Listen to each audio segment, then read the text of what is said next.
Hello and welcome to Drinking Irish. I'm Ryan, and great news today. Before we get to the great news, big shout out. I get to the great news. That's all the royal we stuff in this show, as you know. Big shout out to Scotty as always, because I'm wearing my Kent State cap and go Flashes. And for those of you who asked about this t-shirt, I've explained in previous videos, it's an Oregon State one. Your minds are in the gutter. But the good news is that, as you know, I was delaying putting up the week sched going forward, because I was waiting for a delivery to arrive, because I wanted to manage it around what was coming in so we could get more new breweries in sooner rather than doing too many repeats. And the good news is that delivery arrived from the beer club today, so big thanks to the beer club. Great selection of brews. Be sure to support them, and of course Queeve in particular, a big shout to her for her help and just generally being awesome. In fairness, she's wonderful. And so we are on to tonight's beer, and it's been a long time coming, to be honest. I've been meaning to do McGargle's for a while. Obviously, quite an interesting brewery, and not just because I like their beers, but also because they have the Dominic Toretto approach to farmery. And, it's like, I'm sure Francis is a real person, who knows. But Francis Big Bangin IPA is the beer. I should show it to you again while I'm actually saying Francis Big Bangin IPA. It is a West Coast US style IPA. We've had a few of these before, as you know. And it's promising a lot, but of course it's Big Bangin. Where are you? Oh yeah, 7.1%. So if my boss is watching, don't worry. And boss is really, because I have multiple. It's very confusing when you work for a national newspaper and you're right across multiple sections. But I had a huge spice bucket before this, and I'm going to drink it very gently over the course of the evening. And it's the only beer I'm having tonight. So you might go, isn't that a weekend beer strength? Yeah, but it's Friday somewhere, right?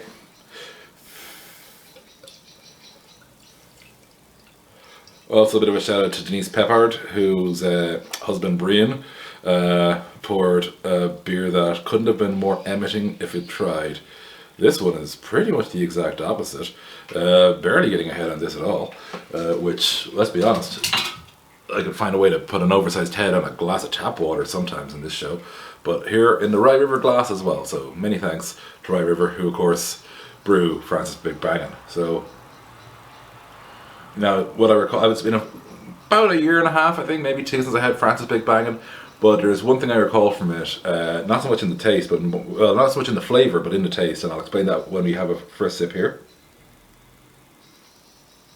Yeah, nice fruity smell off it. Hard to define though at this stage.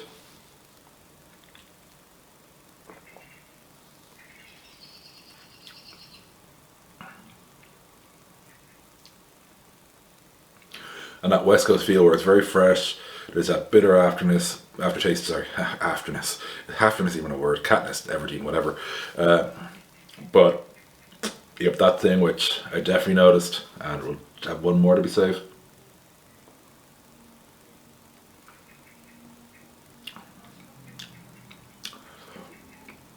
It tastes above session for sure. It does not taste north of 7%.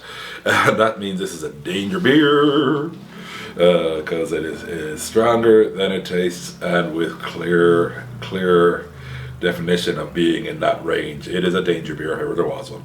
So what do we get? There's a whole lot of caramel in this. In terms of the citrus, I'm not actually going to go in again here, because there is a few different fruits going on, but I got the memory of a goldfish, lads, and that's probably been harsh on goldfish.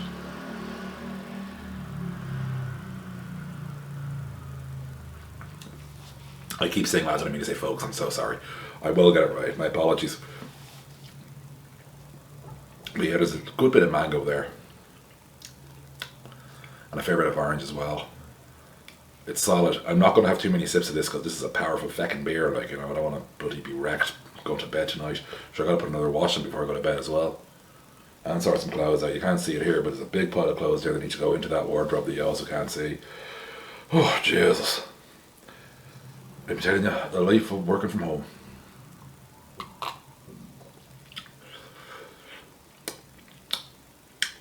So yeah, I am going to be very careful sipping this one for the rest of the evening, because Emmett wants to be able to work tomorrow, because I have a fuck ton of work to do tomorrow.